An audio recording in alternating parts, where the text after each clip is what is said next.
Liberty caret એકેડમીના IBPS ગ્રામીણ બેંકના free વેબિનારની અંદર આપ સૌનું હાર્દિક સ્વાગત છે. કોમ્પિટિટિવ એક્ઝામિનેશનની જ્યારે વાત કરીએ ત્યારે સ્ટેટ લેવલ અને સેન્ટ્રલ લેવલની બે એક્ઝામિનેશન માટે વિદ્યાર્થીઓ માટે ક્યાંક ને ક્યાંક એક તૈયારીનું એક ઓપ્શન રહ્યા કરતું હોય છે. એમાં જો વાત કરીએ તો ખાસ કરીને હાલના તબક્કે જ્યાં સ્ટેટ ગવર્મેન્ટની એક્ઝામિનેશન્સના જે પણ આપણા અત્યારના જે પ્રોસિજર્સ છે એ ક્યાંક ને ક્યાંક અત્યારે સ્ટોપ થયેલા હોવાના કારણે વિદ્યાર્થીઓ માટે આકર્ષણનું કારણ એક સેન્ટ્રલ લેવલની એક્ઝામિનેશન અથવા બેન્કિંગ અથવા એસએસસી જેવી એક્ઝામિનેશન પણ રહેતું જ હોય છે. એમાં જો ખાસ વાત કરીએ તો ત્યાં સેન્ટ્રલ લેવલની મેજોરિટી એક્ઝામિનેશનની અંદર ઇંગ્લિશ અને હિન્દીમાં જેનું આયોજન થતું હોય ત્યારે ઘણા બધા વિદ્યાર્થીઓ માટે ઇંગ્લિશ અને હિન્દીમાં એનું તૈયારી કરવી અને એની એક્ઝામિનેશન આપવી અઘરી એ બહુ મોટો પડકાર હોય છે. અને એ જ સમયે જ્યારે આઈબીપીએસ દ્વારા આ જ વર્ષથી હવે ગ્રામીણ બેંકની એક્ઝામિનેશન્સ માટે જ્યારે ક્લેરિકલ અને ઓફિસરની એક્ઝામિનેશન માટે ગુજરાતીમાં પણ જો એક્ઝામિનેશન આપવાનું ઓપ્શન જો આપણા માટે ઉપલબ્ધ થતું હોય તો એ વિદ્યાર્થીઓ માટે ઘણી એક ખુશીની વાત કહી શકાય. ગુજરાતની જ્યારે વાત કરીએ ત્યારે સ્ટેટ લેવલની તમામ એક્ઝામિનેશન જ્યારે ગુજરાતીમાં યોજાતી હોય એ સમયે જ્યારે આપણને સેન્ટ્રલ લેવલની અથવા તો નેશનલાઇઝ બેંકની આવી કોઈ ભરતીની અંદર પણ જો ગુજરાતીનો વિકલ્પ ખુલે તો વિદ્યાર્થીઓ માટે એક સુવર્ણ તક કહી શકાય. અને આજના આપણા વેબિનારની અંદર પણ આપણે એ જ ફોકસ કરી રહ્યા છીએ કે ક્યાંક ને ક્યાંક બેંકની તૈયારી કરતા વિદ્યાર્થીઓ માટે બેન્કિંગની પેટર્નથી પરિચિત હોવું એ તો સ્વાભાવિક છે, પણ જ્યારે સ્ટેટ લેવલની તૈયારી કરતા હોય ક્લાસ 3ની પીએસઆઈની તે ઉપરાંત જીપીએસસી જેવી કક્ષાની પરીક્ષાની તૈયારી કરતા હોય એવા ઉમેદવારો માટે ખાસ કરીને જોવા કે ત્યાં આગળ પર્ટિક્યુલરલી ગુજરાતીમાં જો એક્ઝામિનેશનનું આયોજન થતું હોય અને એની અંદર એક્ઝામિનેશન પાસ કરીને આપણે સ્ટેટ લેવલ ઉપર અથવા તો રૂરલ બેંકની અંદર પણ આપણને જો એની પોસ્ટિંગ મળતું હોય તે ઘણું સારું કહી શકાય. અને એટલા જ માટે ક્યાંક અત્યારે આઈબીપીએસની આ એક્ઝામિનેશનના થકી આરઆરબીની જે એક્ઝામિનેશન છે એમાં ઘણી મોટી સંખ્યામાં વિદ્યાર્થીઓએ ફોર્મ ભર્યા. આ એક સારી બાબત છે. અત્યારે જો માનવામાં જઈએ તો ક્યાંક ને ક્યાંક આઈબીપીએસ દ્વારા ટૂંક સમયની અંદર લગભગ એવી પણ ડિક્લેરેશન આવી શકે છે કે નેશનલાઇઝ બેંકની અંદર આરઆરબી સિવાયની જે ભરતીઓ હોય છે, જે કોમન રિટન એક્ઝામ્સ હોય છે, એ એક્ઝામિનેશનની અંદર પણ રિજનલ લેંગ્વેજ જો સમાવેશ કરવામાં આવે તેનાથી લાભ થાય. આ એક પ્રપોઝલ છે. એ પ્રપોઝલને થોડાક સમયમાં કદાચ જો એપ્રુવલ મળે તો એ આપણા માટે બીજી એક સુવર્ણ તક ઊભી થઈ રહી છે. મિત્રો, વાત કરીએ તો ખાસ કરીને સ્પર્ધાત્મક પરીક્ષાઓની જ્યારે તૈયારી કરતા હોય ત્યારે ખૂબ જ જરૂરી બની જાય છે કે આપણને યોગ્ય માર્ગદર્શન મળે. અને એટલા જ માટે ખાસ લિબર્ટી દ્વારા આજે આ વેબિનારની અંદર આપણી જોડે એક સફળ ઉમેદવાર પણ ઉપસ્થિત થોડીક વારમાં થશે. ખાસ જો વાત કરીએ તો વેબિનારનો મુખ્ય હેતુ એ જ છે કે આઈબીપીએસની તૈયારી કરતી વખતે કયા કયા વિષયો ઉપર કેવી રીતના ભાર આપવું, એની અંદર કઈ એક્ઝામિનેશનની અંદર આપણે કયા વિષયોની અંદર માર્ક્સને ધ્યાનમાં રાખતા, સ્ટ્રેટેજીને ધ્યાનમાં રાખતા, એની અંદર કેવી રીતના કયા ટોપિક્સની અંદર ભાર આપવું જોઈએ, આ બધી વસ્તુઓનો આજે આપણે ચર્ચા કરીશું. ખાસ જો વાત કરીએ તો સામાન્ય રીતે બીજી ક્લાસ 3 અને ક્લાસ 1-2ની એક્ઝામિનેશનની અંદર જ્યાં જીકેનું મહત્વ વધારે હોય છે એવું બેન્કિંગમાં થોડુંક એના કરતાં આખી પેટર્ન અલગ છે. બેન્કિંગની જો એક્ઝામ વાત કરીએ તો એની અંદર ક્યાંય પણ જીકેનો સમાવેશ થતો નથી. હા, કરંટ અફેર્સનો સમાવેશ થાય જેની અંદર બેન્કિંગ, ફાઇનાન્સ અને ઉપરાંત કરંટ અફેર્સનો વધુ પડતો ભાગ ત્યાં ભજવતો હોય છે. પણ જ્યારે વાત કરીએ ત્યારે બેન્કિંગની એક્ઝામિનેશનની અંદર સૌથી મહત્વનું શું હોય છે તો હા, એની અંદર ખાસ કરીને જોવા જતા મેથેમેટિક્સ, રિઝનિંગ, ઇંગ્લિશ, કોમ્પ્યુટર અને કરંટ અફેર્સ જેવા ટોપિકનો સમાવેશ સૌથી વધારે થતો હોય છે. જેમાં ખાસ કરીને મુખ્યત્વે એવા કુલ 3 તબક્કાઓ આ એક્ઝામિનેશનની અંદર યોજાતા હોય છે. જ્યારે પ્રિલિમિનરી પરીક્ષા, મેઇન્સ પરીક્ષા અને ત્યારબાદ ઇન્ટરવ્યુ. જો વાત કરીએ તો ત્યાં આગળ ઓફિસ આસિસ્ટન્ટ જેવી પોઝિશન હોય તેમાં ફક્ત 2 તબક્કાઓનો સમાવેશ થતો હોય, એમાં ઇન્ટરવ્યુનો સમાવેશ થતો હોતો નથી. ઇન્ટરવ્યુ ફક્ત પ્રોબેશનરી ઓફિસરની એક્ઝામિનેશન માટે જ યોજાતું હોય છે. આજે આપણે જે વેબિનારમાં આપણે કવર કરવા જઈ રહ્યા છીએ એમાં આપણી સાથે કહી શકાય કે લિબર્ટીના જ ભૂતપૂર્વ સ્ટુડન્ટ અને ત્યારબાદ લિબર્ટીની અંદર જ એઝ અ ફેકલ્ટી તરીકે પણ એમને સેવા આપી હોય એવા જ સફળ ઉમેદવાર જે અત્યારે હાલમાં જામનગરમાં કેનેરા બેંકની અંદર એમની સેવા આપી રહ્યા છે એવા એક ઉમેદવાર આપણી સાથે થોડીક જ વારમાં ઉપસ્થિત થશે. મેં તમને અગાઉ વાત કરી એ પ્રમાણે આજે આપણી સાથે થોડીક જ વારમાં જો ઉપસ્થિત જે સાહેબ થશે એમનો જો થોડો પરિચય આપું તો એમનું ખાસ બેકગ્રાઉન્ડ જે છે એ ઓલરેડી એક ટેકનિકલ બેકગ્રાઉન્ડ બાદ પછી ખાસ કરીને એમને કેનેરા બેંકની એક્ઝામિનેશન માટેની તૈયારી એટલે સ્પેસિફિકલી જો કહીએ તો આઈબીપીએસની તૈયારી શરૂ કરી અને આઈબીપીએસની જે એક્ઝામિનેશનને આપ્યા બાદ એમણે કેનેરા બેંકની અંદર સૌથી પહેલું પોસ્ટિંગ જામનગરની અંદર મેળવ્યું. એમની તૈયારી હજી પણ યથાવત છે અને હજી આગળ એમને ટૂંક સમયમાં ક્યાંક ને ક્યાંક પ્રમોશન અથવા તો ટ્રાન્સફર જ્યારે મળે ને અમદાવાદની અંદર આવે તો એમને ક્યાંક એક એટમોસ્ફિયર મળવાથી એ જે એમની તૈયારીને આગળ બીજી દિશામાં લઈ જાય એવા એમના પ્રયાસો સતત ચાલુ છે. જો વાત કરીએ તો ખાસ કરીને આપણી સાથે જે સાહેબ ઉપસ્થિત થશે એમનું નામ છે નરેશભાઈ સાહેબ. એમની ખાસ વાત કરીએ તો સૌથી પહેલા એઝ અ સ્ટુડન્ટ કાળમાંથી એમને શરૂઆત કરીને તૈયારી કરતા એમનો આત્મવિશ્વાસ એટલો મજબૂત થયો, સબ્જેક્ટ ઉપરની પકડ એટલી સરસ થઈ કે જેનાથી એમને એવું પણ એક ઈચ્છા થઈ કે હું એઝ અ લેક્ચરર તરીકે વિદ્યાર્થીઓને પણ ક્યાંક ઉપયોગી બનો એવો પ્રયાસ કરવામાં આવે, અને એની અંદર પણ ઘણી સારી સફળતા પ્રાપ્ત કરી. અને ત્યારબાદ એ જ સમયમાં એમનું એક સિલેક્શન પણ થયું અને એ પોસ્ટિંગમાં ત્યાં એમને હાજર થવાનું થયું. આજે સ્પેશિયલી ટાઈમ ફાળવીને આપણી સમક્ષ એ આવી રહ્યા છે ને એ આપણને માર્ગદર્શન આપશે કે એમને સ્ટુડન્ટથી લઈને સફળ ઉમેદવાર સુધીની જર્ની કેવી હતી, અને એમના જે પણ પ્રશ્નો તમને ઉદ્ભવતા હોય એવી પ્રશ્નોની બેંક એમને તૈયાર કરી છે, અને પ્રશ્નોના આધારે એ તમને પ્રયાસ એ રીતના કરી રહ્યા હશે કે તમને તમારા મૂંઝવતી કોઈ પણ બાબતોને સોલ્યુશન આપવાનો ટ્રાય કરે. આપણા અત્યારના જે વેબિનાર છે એની અંદર ખાસ કરીને તમને જો કોઈ પણ પ્રશ્ન મૂંઝવતો હોય તો આપણે છેલ્લે એન્ડમાં, વેબિનારના અંતમાં તમે ચેટબોક્સના માધ્યમથી અમને પ્રશ્ન પૂછી શકો છો, જે સાહેબને અહીંયા પ્રશ્ન દેખાતા હશે અને પ્રશ્નનું તમને સોલ્યુશન આપવાનો ટ્રાય કરશે. તો હું ઇન્વાઇટ કરું છું સાહેબને કે આવીને તમને IBPSની આ એક્ઝામિનેશનની તૈયારી કેવી રીતના કરવી અને એની યોગ્ય રણનીતિ શું હોવી જોઈએ. Stay connected. Good morning students, મારું નામ નરેશ છે. હું અત્યારે કેનરા બેંક જામનગર બ્રાન્ચમાં એઝ અ ઓફિસર ફરજ બજાવી રહ્યો છું. આપણે સ્ટાર્ટ કરીએ એઝ અ બેન્કિંગની પ્રિપરેશન તરફ, કે તમે બેન્કિંગમાં એઝ અ જોબ લેવી હોય તો તેના પ્રમાણે તમારે કઈ રીતે ધ્યાન રાખવું જોઈએ અને કઈ બાબતોનું ધ્યાન રાખવું હોય એમાં, અને પ્રિપરેશન કેવી કરવી જોઈએ, કેવો સબ્જેક્ટ આવે છે અને તમારે વાંચવાનું શું હોય છે એમાં.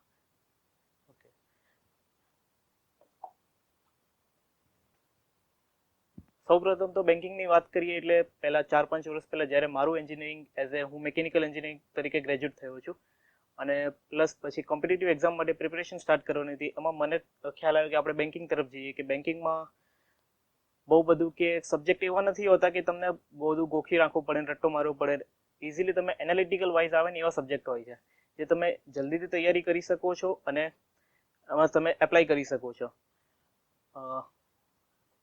અને બેન્કિંગમાં લાઈક એવા સબ્જેક્ટ, સૌથી પહેલું છો આપણે વાત કરીએ મારી કેનરા બેંકની. અત્યારે એઝ એ ઓફિસર તરીકે હું ફરજ બજાવી રહ્યો છું ત્યાં.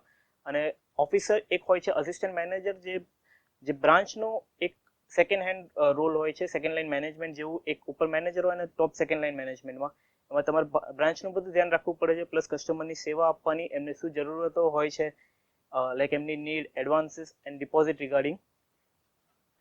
પ્લસ આપણે બેન્કિંગમાં જઈએ તો અમુક જ સબ્જેક્ટ આપણે ધ્યાન રાખવાના હોય છે. અમુક બેંકમાં just maths, reasoning, okay, computer awareness, English, અમુક જ સબ્જેક્ટ છે જે આપણે ધ્યાન રાખવાના આવે છે મેથ્સમાં. અને લાઈક એવા નથી હોતા કે તમારે ગોખી રાખવું પડે ને રટ્ટો મારવો પડે. એનાલિટિકલ વાઇઝ સબ્જેક્ટ હોય. લાઈક મેથ્સ આપણે હોય કે તમે કોમર્સ બેકગ્રાઉન્ડથી છો, આર્ટ્સથી છો, સાયન્સથી છો, એનો કોઈ ધ્યાન પ્રોબ્લેમ નથી પડતો આપણે. કેમ કે આ મેથ્સ એવું નથી કે તમને બહુ સાયન્ટિફિક ને એવું હોય છે. લાઈક 1st થી 10th સ્ટેન્ડર્ડ સુધી તમે જે ભણેલું હોય એવા ટાઈપના મેથ્સના ક્વેશ્ચન આવે છે એમાં, બહુ વધારે વાંચો નહીં. અને એકવાર તમે વાંચી લીધું એનાલિટિકલ વેમાં રિપ્રેઝન્ટેશન છે, એવું નથી કે તમારે બધું ગોખી નાખવું પડે. લાઈક જીકે નથી હોતો બેંકમાં. એક વસ્તુ એ સારી છે કે તમારે history, civics, geography, science, technology, કે તમારે બધું ધ્યાન રાખવું પડે. આમ મેથ્સમાં તમે ફોર્મ્યુલા વાંચી લીધા, પ્લસ એનો તમે રિપ્રેઝન્ટેશન કરો, બરાબર, એકવાર. અને પ્રેક્ટિસ એન્ડ પ્રેક્ટિસ, જે પ્રેક્ટિસ તમે કરતા જાઓ એમાં સારું તમને મળી જાય. આના માટે પણ તમે કોચિંગ કદાચ રાખ્યું હોય તો જે તમને સર શોર્ટકટ ટ્રિક્સ એમાં શીખવાડે છે, એનાથી જ તમે આગળ વધી શકો છો સારું, જે પ્રોબ્લેમ નથી આવતો તમારે એમાં. આનું અત્યારે જોવાનું છે કે પછી? અને આપણે આરઆરબીની વાત કરીએ તો આરઆરબીમાં જસ્ટ આપણે પ્રિલિમમાં જસ્ટ 2 સબ્જેક્ટ ઇમ્પોર્ટન્ટ હોય છે, મેથ્સ અને રીઝનિંગ. અને મેન્સમાં બીજા સબ્જેક્ટ આવે છે like English, computer awareness, banking awareness. અને આ વખતે આરઆરબીનું આપણે વસ્તુ એ સારી છે કે આરઆરબી આ વખતે ગુજરાતી મીડિયમમાં પણ લેવાની છે. લાઈક તમે પ્રિપેરેશન કરી હોય ગુજરાતના સ્ટેટ એક્ઝામ્સ માટે, એ તમે આમાં એપ્લાય કરી શકો. જે તમે એ મેથ્સ અને રીઝનિંગ એમાં વાંચ્યું છે એ જ વસ્તુ આમાં પ્રિલિમ્સમાં આવવાની છે. બહુ વધારે ડિફરન્સ રહેવાનો નથી આમાં. એ મેથ્સને થોડુંક અપર ગ્રેડમાં કે હાયર લેવલમાં પૂછાય છે, અને થોડુંક ફોર્મ્યુલા વાઇઝ અને સારી રીતે તમે એને યુઝ કરી શકો. શોર્ટકટ મેથડ્સ જે તમને આવડતા હોય એનાથી તમે એપ્લાય કરી શકો છો.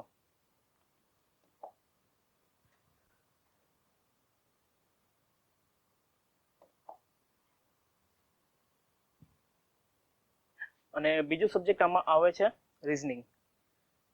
રીઝનિંગ એક એવું કઈ સબ્જેક્ટ નથી કે જે કોઈને આવડતું ના હોય. નોર્મલી જે તમે વિચારી શકો છો, આપણી વિચારધારા કઈ રીતના બને છે, અને તમે લાઈક એ ક્વેશ્ચન આવતા હોય કે નોર્મલ એઝ અ લાઈફમાં તમે યુઝ કરતા હોય એવા ટાઈપના ક્વેશ્ચન છે જે તમારે થોડુંક આઉટ ઓફ બોક્સ તરીકે જઈને વિચારવું પડે છે. અને પઝલ્સ અને સિટિંગ એરેન્જમેન્ટ એવા ટાઈપના ક્વેશ્ચન એમાં મોસ્ટ ઓફ આવતા હોય છે જે બેન્કિંગમાં યુઝ થાય છે.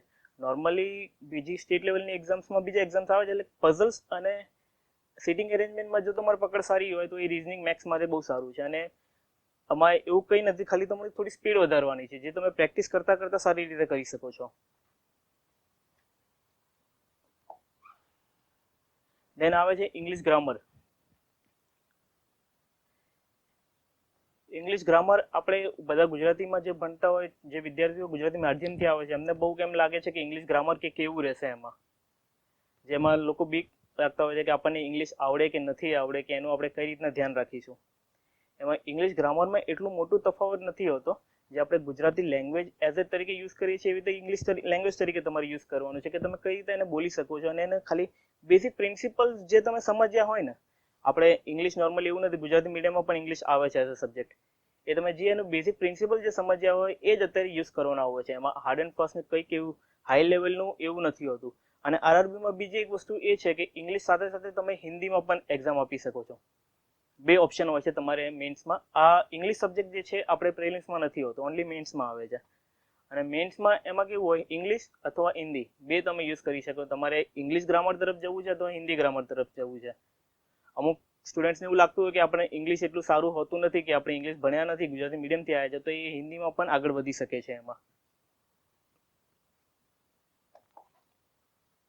પછી આવે છે બેન્કિંગ અવેરનેસ. અને બેન્કિંગ અવેરનેસમાં કે નોર્મલી એઝ એ કસ્ટમર કે નોર્મલ વ્યક્તિ તરીકે તમને બેંક વિશે શું ખબર છે એ જ અવેરનેસ એમાં આવે છે. કે એમાં બેંકમાં તમે નોર્મલ જે કામ થતા હોય, જે આપણે લિબર્ટીની બુક્સ આવે છે, બેન્કિંગ ક્રોનિકલ્સની બીજી બુક આવે છે, જે નોર્મલી બેન્કિંગ તમને સમજાવે છે કે એઝ અ ટાઈપ હોય તો કે એનઈએફટી એમાં શું હોય છે. નોર્મલ એટલું જ ક્વેશ્ચન આવે. બેન્કિંગ અવેરનેસમાં બીજું કોઈ ક્વેશ્ચન આવવાનું નથી. બાકી જે ક્વેશ્ચન આવતો હોય કરંટ અફેર્સના ઉપર પ્રમાણે, કરંટ ફાઇનાન્શિયલ અત્યારે શું ચાલે છે એ જ એક્ઝામમાં પૂછાય છે. બેન્કિંગમાં એવું નથી કે તમારે બહુ મોટું કંઈક વાંચવું હોય, લાઈક બેસિક નોલેજ જે આપણને એમાં લાગુ પડી શકે છે એ જ તમે યુઝ કરી શકો છો બેન્કિંગ અવેરનેસમાં. પ્લસ કોમ્પ્યુટરની તૈયારી કેવી રીતે કરવી. અને કોમ્પ્યુટરમાં કે નોર્મલ આજના જમાનામાં એવું નથી કે કોઈએ કોમ્પ્યુટર જોયો ના હોય. કોમ્પ્યુટર નોર્મલ બધા યુઝ કરે છે. જે તમે એઝ એ નોર્મલ એમાં કીબોર્ડ છે, હાર્ડવેર ડિવાઇસીસ, સોફ્ટવેર ડિવાઇસીસ કેવું હોય છે, એવા ટાઈપના જ નોર્મલ ક્વેશ્ચન આવે છે કે નોર્મલી એઝ એ કોમ્પ્યુટર તમે યુઝ કરી શકો છો. કેમ કે હવે અત્યારે પહેલા જે ચાલતું કે 30-40 વર્ષ પહેલા કે બધું મેનમેડ ચાલતું હતું, કે વિધાઉટ કોમ્પ્યુટર પેપર ઉપર વર્ક થતું હતું. અત્યારે બધું એઝ અ ટેકનિકલ વર્ક થાય છે કોમ્પ્યુટર પ્રમાણે. એટલે એક આનો બહુ ઓછો વેટેજ એક હોય છે એમાં એક્ઝામમાં, કે નોર્મલી કોમ્પ્યુટરનું ધ્યાન લોકોને હોવું જોઈએ કે કોમ્પ્યુટર શું છે કે સ્ટુડન્ટને એ ખબર હોવી જોઈએ. એમાં બીજું કઈ પ્રશ્ન એવા આવતા નથી. તમે નોર્મલી એક કોમ્પ્યુટરની એક બુક આવે છે, કોમ્પ્યુટર અવેરનેસ, નોર્મલ ગમે તે તમે લુસન્ટ અથવા લઈ લો, અરિયન્ટ લઈ લો, કોઈ પણ પબ્લિકેશનની એક બુક આવે, એમાં જસ્ટ એકવાર તમે વાંચી લીધું હોય ને, એમાં બીજા એવા પ્રશ્નો આવતા નથી. જે આપણે 10મા 12મા સુધી પણ computer as a subject use કરતા હોય છે લોકો. 8, 9, 10માં જે આપણે વાંચ્યું હોય એ તમે કે એમએસ એક્સેલમાં શું કરી શકો, એમએસ વર્ડમાં શું કરી શકો છો, તમે અલ્ટર પ્લસ F4 પ્રેસ કરો તો શું કીથી શું થાય. નોર્મલ એવા જ question as a computer awareness, like એનું નામ પણ એ છે કોમ્પ્યુટર અવેરનેસ. અવેરનેસનો મતલબ એ જ આવે છે કે તમે એ સબ્જેક્ટ વિશે શું જાણો છો, બસ મતલબ તમે એનાથી અવેર છો કે નથી, તમે એને જાણો છો કે નહીં, બસ એટલું જ. લાઈક આપણે બેન્કિંગ અવેરનેસ, એમાં પણ એ જ વસ્તુ છે કે બેન્કિંગ માટે તમે અવેર છો કે નહીં, તમને ખબર છે કે બેન્કિંગમાં શું થાય છે અને શું ધ્યાન રાખવાનું છે. અને અગાઉની પરીક્ષાનો પ્રશ્નપત્ર, આપણને ખબર હોય કે આપણે એક્ઝામ આપી જવા રહી જઈએ છીએ, કે તમે એક્ઝામ આપવાના છો, કે પણ એમાં શું પૂછાવાનું છે અને કેવી રીતના પૂછાવાનું છે. લાઈક આરઆરબીની આપણે વાત કરીએ તો આરઆરબીમાં as a regional rural bank તમારે પ્રિલિમમાં ઓનલી મેથ્સ અને રિઝનિંગ પૂછાય છે. એના પછી મેન્સમાં આવે છે ઇંગ્લિશ, બેન્કિંગ, કોમ્પ્યુટર અવેરનેસ, જે બીજા 3 વિષય ઉમેરાય છે. અને પહેલા ન્યુમેરિકલ અને રિઝનિંગ. એમાં તમે જોવા જાઓ કે તમે આગળના પ્રશ્નપત્ર તમે જોયા હોય તો તમે તો વાંચી લીધું હોય કે તમારી હિસાબે કે ચલો મેં મેથ્સ વાંચી લીધું, મેં રિઝનિંગ વાંચી લીધું, મેં ચલો મારી તૈયારી કરી લીધી, પણ તમે એપ્લાય કઈ રીતના કરી શકો એમાં. તમે ફર્સ્ટ આગળના પ્રશ્નપત્ર જોવા હોય તો તમને ખબર પડે કે ક્વેશ્ચન્સ કઈ રીતના પૂછાય છે અને કઈ રીતના એનું સોલ્યુશન આવે છે. તમે તૈયારી કરી હોય, એક આગળ ગયા હોય એક લેવલ ઉપર, બટ એક્ઝામમાં એ જ ક્વેશ્ચન પૂછાય છે અલગ નથી હોતા કે આપણે મેથ્સમાં નફા નુકસાનનું ક્વેશ્ચન આવે કે સમય અને કામનું ક્વેશ્ચન આવે, ટ્રેનની સ્પીડનું ક્વેશ્ચન આવે. ક્વેશ્ચનની વસ્તુ એ જ હોય છે, સિલેબસ ચેન્જ નથી થતો, બટ પૂછવાનો એક વે અને જે આન્સરનો તરીકો હોય એ બદલાઈ જાય છે. એમાં તમને જોઈને ક્વેશ્ચન નવું લાગતું હોય, બટ તમે એકચ્યુઅલી પેપર પાસ્ટ યરના પેપર જોયા હોય અને એની તૈયારી કરી હોય તો તમે સમજી શકો છો કે કેટલી વાર કેટલું બદલી શકે. અત્યારે આજે ચલો અલગ તરીકે પૂછ્યું, નેક્સ્ટ યર તમે જાઓ તો પછી next new way of thinking આવશે, એના પછી ન્યૂ વે ઓફ થિંકિંગ. પણ એક ટાઈમે એવું થાય કે એ જ વસ્તુ જો જૂની પૂછાયેલી હોય ને એ જ રીતે નવું ક્વેશ્ચન પૂછાય છે. આગળના પ્રશ્નપત્ર તમે વાંચ્યા હોય તો તમે એ સારી રીતે પ્રિપેર કરી શકો છો અને તમને તમારું ને નોલેજ તમે વાંચેલું છે એને એપ્લાય કરવા માટે આ બહુ સારું ટેકનિક છે. આમાં સમયપત્રો અને મેગેઝિન એક છે કરંટ અફેર્સ. આમાં ક્વેશ્ચન આવે, સબ્જેક્ટ છે આપણે જે મેન્સમાં આવે છે. પ્રિલિમમાં આની જરૂર હોતી નથી. આઈબીપીએસ તમે એઝ એ નેશનલાઇઝ બેંક માટે તૈયારી કરતા હોય કે રિજનલ રૂરલ બેંક માટે, પ્રિલિમ્સમાં રિજનલ રૂરલ બેંક આરઆરબીમાં ઓનલી આવે છે તમારે મેથ્સ અને રિઝનિંગ. પ્લસ તમે નેશનલાઇઝ બેંક આઈબીપીએસની જે એક્ઝામ આવે છે એમાં તમે જોવા જાઓ તો મેથ્સ, રિઝનિંગ અને ઇંગ્લિશ આ 3 જ વસ્તુ હોય છે. બાકી કરંટ અફેર્સ અને બેન્કિંગ અવેરનેસ જે અને કોમ્પ્યુટર અવેરનેસ એ ઓનલી મેન્સમાં પૂછાય છે. જે બીજા વિષયો છે એની સાથે આ ઉમેરાય છે જોડે. હવે કરંટ અફેર્સમાં તમને લાઈક બીજા તમે સ્ટેટ લેવલની તૈયારી કરતા હોય કે સેન્ટ્રલમાં એસએસસીની પ્રિપેરેશન કરવા જતા હોય તો એમાં કેટલું થાય છે કે લાઈક જીકે પૂછાતું હોય. જીકેમાં તમારે history, civics, geographic, science and technology, biology, જે એવું વાસ્ટ એકદમ નોલેજ છે, અને પોલિટી આવતું હોય, જનરલ ઇકોનોમી, એટલું બધું. એ બધું બેન્કિંગમાં જરૂરત નથી પડતી. બેન્કિંગમાં નોર્મલી કરંટ અફેર્સ હોય છે. કરંટ અફેર્સ મીન્સ જે હાલમાં કરંટ ચાલે છે, હાલ બહારની દુનિયામાં આપણે જે વસ્તુ ચાલુ છે એનું કઈ રીતે તમારે ધ્યાન રાખવું એ જ આપણે એપ્લાય કરવાનું હોય છે. જે ડેલીના તમે ન્યૂઝપેપર વાંચતા જતા હોય તો તમને ખ્યાલ આવી જાય કે ચલો અત્યારે આ કામ ચાલુ છે, આનું આપણે આ વસ્તુ માર્કેટમાં થઈ રહી છે કે આજુબાજુની તમારી દુનિયામાં અત્યારે થઈ રહી છે. તમે એક ખાલી ડેલી ન્યૂઝપેપર તમે વાંચ્યું હોય ને સવારે તો તમને ધ્યાન રહી જાય કે અત્યારે આ ચાલે છે. એ જ પછી તમે એક્ઝામમાં આવશે કે તમને ભૂલી ના જાવ કે તમને ખ્યાલ હોય કે આ વસ્તુ મેં એકવાર કરેલી છે. અને મેગેઝિન એક છે, બેન્કિંગ માટે પણ અલગ મેગેઝિન આવે છે, બેન્કિંગ ક્રોનિકલ્સ. એમાં બેન્કિંગને લગતા જે ચેન્જીસ આવતો હોય આઉટ ઓફ વર્લ્ડમાં, રિફોર્મ્સ, જે બેન્કિંગ રિફોર્મ્સ થતું હોય અત્યારે જેમ થયું છે મર્જરનું અને બીજું ચાલે છે, અમુક બેન્કો મર્જ કરીને એક સિંગલ બેંક બનાવાય છે, એ લેટેસ્ટ મર્જર બેન્કિંગમાં ન્યૂઝ છે. બાકી કરંટ બેન્કિંગ રિલેટેડ બીજા ન્યૂઝ આવતા હોય, રેપો રેટ, જે ઇકોનોમીમાં આરબીઆઈના રિફોર્મ્સ આવતા હોય, જે ન્યૂ અત્યારે કોરોનાનું જે આપણે કોવિડનું સિચ્યુએશન કહીએ એમાંય બેંકનો રોલ બહુ સારો છે કે એમાં બેન્કિંગ રિફોર્મ્સ આવ્યા છે કે થોડુંક આપણે એમએસએમઈ સેક્ટરને એના માટે કે થોડુંક સારી લોનો આપણે આપી શકીએ, લોકોનો ઉદ્ધાર થાય છે. અત્યારે હાલના સમયમાં એમની જોડે નથી. એ જે બેન્કિંગના રિફોર્મ્સ જે આવતો એ બેન્કિંગના મેગેઝિનમાં તમે એ વાંચી શકો છો અને એ જ તમને બેન્કિંગ અવેરનેસમાં વસ્તુ કામ લાગશે. એમાં બેન્કિંગ ક્રોનિકલ્સની એક મેગેઝિન આવે છે, પ્લસ લિબર્ટીનું પણ તમને બેન્કિંગનું મટીરિયલ મળી જાય બેન્કિંગ અવેરનેસમાં, એ યુઝ થઈ શકે છે. અને આ વસ્તુ છે કે આપણે પ્રિલિમ્સ પછી ઓનલી મેન્સમાં આવવાની છે. અને આના માટે તમે સારી તૈયારી કરવી હોય ને તો એક ઓનલાઈન તમને પીડીએફ પણ મળી જાય બેન્કિંગ અવેરનેસ માટે, current affairs and banking awareness, કે એકવાર તમે મંથ વાઇઝ પીડીએફ આવે છે. લાઈક તમે ઓનલાઈન સર્ચ કરજો કરંટ અફેર્સ માટે, daily GK, day to day GK, અલગ અલગ વેબસાઇટ છે જેમાં તમને મંથ વાઇઝ પીડીએફ મળી જાય. લાઈક તમારે અત્યારે જોઈતું હોય કે એપ્રિલ મંથનું જે કરંટ અફેર્સ આખું હતું એ પીડીએફ તમે ડાઉનલોડ કરીને વાંચી શકો છો કે એપ્રિલમાં જે નવા રિફોર્મ્સ આવ્યા, કે નવું વસ્તુ થઈ માર્કેટમાં, કે દુનિયામાં શું નવું ચાલી રહ્યું છે, કઈ રીતે કોઈ કન્ટ્રી નવી વસ્તુ થઈ, સ્ટેટમાં શું ચાલુ રહ્યું છે, કઈ જગ્યાએ કોઈ સ્પોર્ટ્સમાં કોઈ આગળ આવ્યું, એ બધી વસ્તુ એ પીડીએફમાં તમારે આવી જાય છે. એકવાર તમે એમાંથી વાંચી લીધું હોય એ તમારે લાઈક આપણે ડેલી ન્યૂઝપેપર અને મેગેઝિન તમે વાંચતા જતા હોય ને, પ્લસ એ તમારું રિવિઝનનું કારણ એક બની જાય છે. એમાં તમે રિવિઝન સારી રીતે કરી શકો છો. તમારે મેન્સની પહેલા જસ્ટ પીડીએફ તમે એકવાર ડાઉનલોડ કરી લીધી હોય, હું પણ એવી રીતે જ કરતો હતો. જે પીડીએફમાં 40 થી 50 પેજની નોર્મલી પીડીએફ આવે છે, બહુ વધારે હોતી નથી, કે એક મંથની 40 પેજની નોર્મલ એટલું જ હોય છે.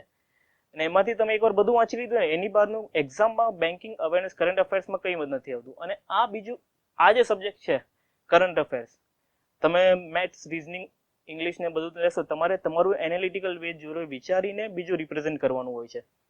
અને બાકી કરંટ અફેર્સમાં શું થાય કે એ વસ્તુ જે તમે વાંચેલી હોય કે આ વસ્તુ થઈ છે અત્યારે દુનિયામાં, એ જ ક્વેશ્ચન પૂછાય છે કે આ શું થયું છે, એનો જવાબ યસ નો બસ એટલું જ કે તો એનો જે પોઈન્ટ હોય ઓપ્શનમાં હોય એ જ આપવાનું હોય છે. બીજું તમારો એનાલિટિકલ વિચારીને, અને આ શું એક સ્કોરિંગ સબ્જેક્ટ થઈ જાય એક તરીકે. તમે બધું એકવાર કરંટ અફેર્સ બધું વાંચી લીધું એ બદલાવાની નથી જે વસ્તુ થઈ છે. જસ્ટ એનો જે ક્વેશ્ચન પૂછ્યો હોય આનો આન્સર આવવાનું છે કે આ વસ્તુ અત્યારે થઈ ગઈ, કે સ્પોર્ટ્સમાં કોઈ વસ્તુ, કે ક્રિકેટમાં કોને આગળ આવ્યો, કે અત્યારે કોને કોઈ એવોર્ડ મળ્યું, એનું નામ આપવાનું હોય છે, બીજું કોઈ એક્સ્ટ્રા એમાં નથી આવતું. પછી રિવિઝન કરતી વખતે તમારે શું ધ્યાન રાખવું? રિવિઝનમાં મેથ્સ અને રિઝનિંગની આપણે પહેલા વાત કરીએ. મેથ્સમાં એકવાર તમે ફોર્મ્યુલા કે તમે એક સબ્જેક્ટ વાઇઝ પ્રિપેરેશન સ્ટાર્ટ કરી, અને તમે સ્ટાર્ટ કર્યું કે આજે હું મેથ્સ સબ્જેક્ટ વાઇઝ સ્ટાર્ટ કરું છું, કે મેથ્સનું પહેલાં સ્ટાર્ટ લઈ અને ચેપ્ટર વાઇઝ કે કોઈ ટોપિક આજે પકડ્યો, આપણે ટોપિકનું સારી રીતે અંદર જોઈ લીધું કે એના બુક્સના પ્રમાણે કે ફોર્મ્યુલાસ કઈ એપ્લિકેબલ થાય છે. અને પ્લસ તમે કોચિંગ લેતા હોય અને ઓનલાઈન કદાચ વિડીયોઝ જોવા હોય તો તમને થોડાક શોર્ટકટ ટેકનિક્સ માટે સારી વસ્તુ એમાં મળી જાય છે. નોર્મલી મેથ્સ તો બધા કરી શકે છે, એવું કંઈ નથી હોતું કે તમે ફોર્મ્યુલા વાંચી લીધું કે એ જ એપ્લાય કરવાનું હોય છે, પણ એપ્લાય કઈ રીતે કરવું એ મેઇન વસ્તુ શીખવાની છે તમારે. એ એપ્લિકેશન કરતા તમે એક પ્રોબ્લેમમાં એપ્લાય કરો, બીજા પ્રોબ્લેમમાં એને કઈ રીતને યુઝ કરું. રિવિઝન કરતી વખતે શું તમે એકવાર કદાચ એ વસ્તુ તમારાથી મિસ થઈ ગઈ હોય ને, બીજી વખત રિવિઝનમાં તમારે એ વસ્તુ ધ્યાન રાખવી પડે કે ગઈ વખતે તમે જ્યારે પ્રિપેરેશન કર્યું તમને કંઈ નવું, દર વખતે તમે જ્યારે એકવાર ટોપિકે વાંચી લીધું અને પછી રિવિઝન કરવા જશો તમને નવું તો લાગશે જ કે આ વસ્તુ તો મેં એમાં નથી કરી. તમારે રિવિઝનમાં એ જ વસ્તુ ધ્યાન રાખવાની હોય છે કે આ આપણે ત્યારે નથી કરી તો આને પણ આપણે આવરી લઈએ કે આપણામાં જોઈ લઈએ. પછી 4-5 તમે એક વસ્તુ કદાચ એકવાર તમને ના આવડે, બીજી વાર કર્યું તમને નવું ગયું, ત્રીજી ચોથી વખત, જ્યારે પાંચમી વખત 4-5 વખત પછી તમે જે કરવા જશો ને તમારા માટે એમ થઈ જશે આ તો આપણે બધું કરી લીધું છે, તમને એમાં કંઈ નવું નહીં લાગે, બસ એને પછી એપ્લાય કરતા જ જવાનું છે. અને પ્રેક્ટિસ કેવું છે કે લાસ્ટ પ્રીવિયસ યરના પેપર તમે લઈને કરતા હોય, કે ઓનલાઈન ટેસ્ટ લઈને તમે કરતા હોય, કે મોક ટેસ્ટ બીજી આપતા હોય, કે પ્રિપેરેશન કરી જતા હોય, કે સપોઝ બેન્કિંગમાં એક્ઝામ્સ પણ એવી રીતે આવે છે. દર વર્ષે તમે કહો SBIની અલગથી એક્ઝામ આવે છે, IBPS રૂરલ બેંક માટે એક અલગ આવે છે, પછી નેશનલાઇઝ બેંક્સ માટે આવે છે, RBI માટે આવે છે, નાબાર્ડની રિક્રુટમેન્ટ આવે છે. વર્ષમાં તમારે ઓછામાં ઓછી 7 થી 8 એક્ઝામ આવે છે. એક એક્ઝામથી તમે પસાર થાવ તો તમને ખ્યાલ આવી જાય કે કઈ રીતને શું એક્ઝામમાં પૂછાય છે. તમે એકવાર એક કરીને આપણે ફર્સ્ટ ટાઈમ આપવા જઈએ તો એટલું ખ્યાલ નથી હોતું કે નોર્મલી કોઈ એઝ અ સ્ટુડન્ટ, હું પણ જ્યારે પહેલી એક્ઝામ આપવા ગયો હતો ને SBI ક્લેરિકલની મેં આપી હતી પહેલી એક્ઝામ, એમાં પ્રિલિમ્સમાં મારે ક્લિયર થઈ ગયું હતું, બટ મેન્સ માટે પછી હું એવી રીતના તૈયાર નથી થઈ શક્યો કે જેટલું એમાં જરૂરી હોય. કે પણ એકવાર તમે એક્ઝામ આપી અને તમને ખ્યાલ આવી જાય કે ક્વેશ્ચન્સ કઈ રીતના પૂછાય છે એમાં, પછી હવે તમારે આગળમાં પ્રિપેરેશન કઈ રીતનું કરવું છે એ તમને રિવિઝનમાં એ બધું ધ્યાન રાખવાનું આવે છે એમાં. કેમ કે તમે એકવાર વાંચી લીધું, એક્ઝામ આપી, પછી નેક્સ્ટ ટાઈમ તમે એક્ઝામ બીજી માટે તૈયારી કરતા જાવ એ તમારા માટે રિવિઝન જ છે. કેમ કે તમે સિલેબસ તો આખો પતાવી દીધો છે. રિવિઝનમાં તમારે એ જ ધ્યાન રાખવાનું હોય છે કે એક્ઝામમાં કઈ રીતના ક્વેશ્ચન પૂછાય છે અને જે તમને આવડે છે એ તમે કઈ રીતે ત્યાં યુઝ કરી શકો છો. દેન નોટ્સનું મહત્વ શું હોય છે? નોટ્સ નોર્મલી ઘણા લોકો હોય જે વાંચતા નોટ્સ પ્રિપેર કરતા હોય, પણ એ નોટ્સમાં તમે ધ્યાન રાખવું કે તમે જે નોટ્સ પ્રિપેર કરો છો એ તમને ઉપયોગી રહે. એવું નથી કે હું બીજાને બતાવીશ તો બધાને સમજ આવવું જોઈએ કે તમે બનાવો છો કે નોટ્સ તમારા માટે છે. મીન્સ કે તમે રિવિઝન કરતા હોય કાં તો એક્ઝામના 2-3 દિવસ પહેલા એકવાર એ નોટ્સ લઈને બેસો ને કે તમને ખ્યાલ આવી જાય કે આખું જે 5 પેજનો જે પણ વસ્તુ હતી એ તમે એક પેજમાં સમાવેશ કરો છો નોટ્સમાં. કે તમે જ્યારે રિવાઇઝ કરવા બેસો કે એની તૈયારી ટૂંક સમયમાં કરવા બેસો, કે તમને હોય કે આજે આપણે કાલે એક્ઝામ છે અને આજે તમે નોટ્સ વાંચો ને કે 5 પેજની જે તમે એક વસ્તુ એક પેજમાં કર્યું હોય, આખું તમે નોટ્સ પ્રિપેર કરી હોય, કે તરત એનું તમે સોલ્યુશન કરી શકો. અને નોટ્સ એ વસ્તુ છે કે એક્ઝામની પહેલા તમે એકવાર જોઈ લો એટલે તમને બધું આખી બુકનું તમે એક નોટમાં પ્રિપેરેશન કરી શકો. એનો એવી રીતે તમારે નોટ્સ બનાવવાની. બધાની ટેકનિક અલગ અલગ હોય છે, બધા લોકો અલગ પોતાની રીતે વાંચે છે અને બધાનું જ્ઞાન અલગ હોય છે અને બધાની ટેકનિક અલગ હોય છે વાંચવાની. કોઈક મીન્સ કેવું હોય કે સવારે વાંચતું હોય, કોઈ રાતે બપોરે કરતા હોય, કે અમુક લોકો કે સતત 7-8 કલાક વાંચી શકે, અમુક હોય છે કે 3-4 કલાક વાંચ્યું હોય એના પછી કે કંટાળી જાય કે થોડોક બ્રેક જરૂર હોય કોઈને, અને અમુક હોય કે 1-2 કલાક કરતા પછી બ્રેક લેતા 7-8 કલાકે ખેંચી લે છે. એવી રીતે જે બધાની ટેકનિક અલગ છે એમ નોટ્સમાં પણ એવું જ છે કે તમે તમારી રીતે નોટ્સ પ્રિપેર કરી શકો છો. તમને કોઈ નોટ્સમાં શીખવાડવા આવે કે એવું નહીં કે તું આવી રીતે કર કે તમે આવી રીતે કરો કે આ નોટ્સ બનાવો. તમને જેમ ઇઝી લાગતું હોય, તમને જે લાગતું હોય તમને એઝ અ પ્રિપેરેશન કરતી વખતે વસ્તુ એક્ઝામમાં આવશે ને કે આ મારે ધ્યાન રાખવાની છે, એ તમે નોટ્સમાં એક સાઈડમાં એક વસ્તુ લખી લો કે તમે એ એક લાઈન વાંચો એટલે તમને ખ્યાલ આવી જાય કે હા બસ આ વસ્તુ છે જે એક્ઝામમાં યુઝ કરી શકો છો તમે. અને નોટ્સમાં બસ એ જ છે કે એક્ઝામની 2-3 દિવસ પહેલા તમે એકવાર નોટ્સ લઈને બેસો તો આખું સિલેબસ તમારું એકસાથે કવર થઈ જાય. પ્લસ યોગ્ય મટીરિયલની પસંદગી કેવી કરવી. મટીરિયલ્સ એક એવી વસ્તુ છે કે પબ્લિકેશન ઘણા બધા હોય છે કે તમે કેટલું વાંચી શકો બધું એકસાથે જમા કરીને તમે ના કરી શકો. બેન્કિંગ માટે નોર્મલ તમે કદાચ ક્યાંક કોચિંગ રખાયું હોય જેની તમને મટીરિયલ મળ્યું હોય, તમે સેલ્ફ સ્ટડી કરતા હોય તો તમે કોઈ પબ્લિકેશનની બુક ખરીદી હોય, લાઈક અરિયંત પબ્લિકેશન છે નોર્મલી, અને કોચિંગમાં તમને તેથી મટીરિયલ મળ્યું હોય, એ જ મટીરિયલ ઉપયોગી છે. બીજું તમને વધારે મટીરિયલ વસાવવાની જરૂર નથી હોતી કે વસ્તુ એક જ વસ્તુ આવવાની છે. તમે મેથ્સ અને રીઝનિંગ લઈ લો, જે સિલેબસ છે સિલેબસ મટીરિયલ સિલેબસ વાઇઝ ના બદલાય, સિલેબસ તો એનું એ જ રહે. એટલે બહુ મટીરિયલ તમારે જમા કરવાની જરૂર નથી. કોઈ પણ એક મટીરિયલ તમે પકડીને રાખો, તમે એ લીધું છે એને તમે ડિટેલ સ્ટડી કરી લો, એનું એકવાર તમે વાંચી લીધું હોય એના પછી એમાં એનાલિટિકલ વે તમે કઈ રીતે યુઝ કરી શકો છો, એનું એપ્લિકેશન તમે કઈ રીતના યુઝ કરી શકો છો, પછી એનું રિવિઝન કરતા રહો. તમે 3-4 વાર રિવિઝન કરશો ને તો આપોઆપ તમને આખું સિલેબસનો ખ્યાલ આવી જશે પાસ્ટ યર્સ પેપરમાં. એટલે મટીરિયલમાં તમારે એટલું ધ્યાન રાખવું છે કે તમારે એવું નહીં કે 3-4 બુક્સ હું ભેગી કરી લઉં એક જ સબ્જેક્ટની. તમે 3-4 બુક્સ વાંચવા ના જાઓ. કોઈ પણ વસ્તુ છે, કોઈ પણ વ્યક્તિ હોય કે એક વસ્તુ વાંચે, 2 વસ્તુ વાંચે, 3-4 બધું ભેગી કરશે તો બધું મિક્સ થઈ જશે. એટલે મટીરિયલમાં ખાસ ધ્યાન તમારે રાખવાનું કે જે તમે કદાચ કોચિંગ કદાચ તમે લેતા હોય તો ત્યાંથી તમને મટીરિયલ મળ્યું હોય, કાં તો તમે સેલ્ફ સ્ટડી કરતા હોય, કોઈ એક પબ્લિકેશનની બુક તમે ખરીદી હોય, સિલેબસ બધાનું સેમ રહેશે. તમે એમાંથી જ પ્રિપેરેશન કરતા તમે એ મટીરિયલ વાંચી લીધું છે. પ્લસ પછી તમે ઓનલાઈન કદાચ કંઈક જોતા હોય છો, પ્રીવિયસ યર્સના પેપર્સ કરતા હોય તો કદાચ કોઈ તમને નવી વસ્તુ લાગે કે આ વસ્તુ મારા એમાં નથી, તો એ વસ્તુ તમે ધ્યાન રાખો કે એને તમારા નોટ્સમાં ઉતારી લો, એ વસ્તુને ધ્યાન રાખો. એને ઉપર તમે બીજું ઉમેરતા જાઓ. આખું બીજે બધું મટીરિયલ ખરીદવાની જરૂર નથી અને જાતે થઈ જાય છે. તમે રિવિઝન કરતી વખતે પણ લાઈક બીજા ન્યૂ એક્ઝામ આપતા હોય, તમે બીજી એક્ઝામ, તમે બેન્કિંગની એક એક્ઝામ આપી એના પછી બીજી એક્ઝામ આપવા જાઓ તો તમે એક એક્ઝામ જે આપેલી છે એમાં જે તમારા ક્વેશ્ચન આવતા હોય કે આ વસ્તુ મારા મટીરિયલમાં નથી, કે આ વસ્તુ મેં ક્યાંય જોઈ નથી, એ તમને નવું મળી જાય. એ રીતે તમે એને કોલેપ્સ કરીને આખું કમ્બાઈન કરી શકો છો. મોક ટેસ્ટનું શું મહત્વ છે? મોક ટેસ્ટનું બસ એક તમારે રિવિઝન કરવા માટે બહુ સારી ટેકનિક છે. લાઈક આપણે જે તમને કીધું કે લાસ્ટ યરના તમે પેપર્સ પણ કરી શકો છો, એવી રીતે એ જ વસ્તુ મોક ટેસ્ટ છે. મોક ટેસ્ટમાં મીન્સ એ લાસ્ટ યરના પેપર્સ અને પછી એક્ઝામમાં શું પૂછાય છે એવી રીતેથી તૈયાર કરેલો એક મોક ટેસ્ટ, એક ડિટેલ સ્ટડી હોય છે. એમાં તમે એનું મોક ટેસ્ટ આપવા જાઓ તોય તમને એ જ ખ્યાલ આવી જાય કે આપણે એક્ઝામમાં પ્રિપેર કઈ રીતનું કરવાનું છે. અને મોક ટેસ્ટમાં તમારે એ જ ટેકનિક રાખવી જે આપણે એક્ઝામમાં હોય છે. લાઈક એક્ઝામમાં 60 મિનિટ્સનો ટાઈમ હોય છે તો તમારે પણ મોક ટેસ્ટમાં 60 મિનિટ્સનો ટાઈમ રાખવાનો. એ 60 મિનિટ્સમાં તમારે જે ત્યારે બેસવાનું છે ત્યારે એક્ઝામમાં તમે કેટલું એપ્લાય કરી શકો છો જે અત્યારે કરો છો. એ મોક ટેસ્ટ કરતા કરતા તમે 5-6 મોક ટેસ્ટ આપ્યું હોય તો પહેલા 60 મિનિટમાં એવું ના થાય કે પહેલી વાર આપતા હોય કે બધી વસ્તુ તમે કવર કરી લો, મીન્સ બધા ક્વેશ્ચન એક સાથે જોઈ લો. થોડુંક અમુક તો રહી જાય. અને કોમ્પિટિટિવ એક્ઝામ જ એ વસ્તુ છે કે તમે બધું ના કરી શકો, બટ તમારે બીજા કરતા સારું કરવાનું છે. તમારી તૈયારી સારી હોય ને તો તમે બીજા કરતા આગળ જાતે આવી જશો. મોક ટેસ્ટમાં એ જ વસ્તુ છે કે આપણે એક આપી, એમાં જે 60 મિનિટનો ટાઈમ છે તમે કેટલું કવર કરી શક્યા, પછી નેક્સ્ટ ટેસ્ટ તમે આપવા જાઓ, જે ધીમે ધીમે તમારી ટાઈમ અને તમારું ટેકનિક છે એ વધતી જ જાય છે. જેટલું પ્રેક્ટિસ તમારું રહેશે એ તમને આગળ લઈ જશે. ઇન્ટરવ્યુની તૈયારી કઈ રીતે કરવી?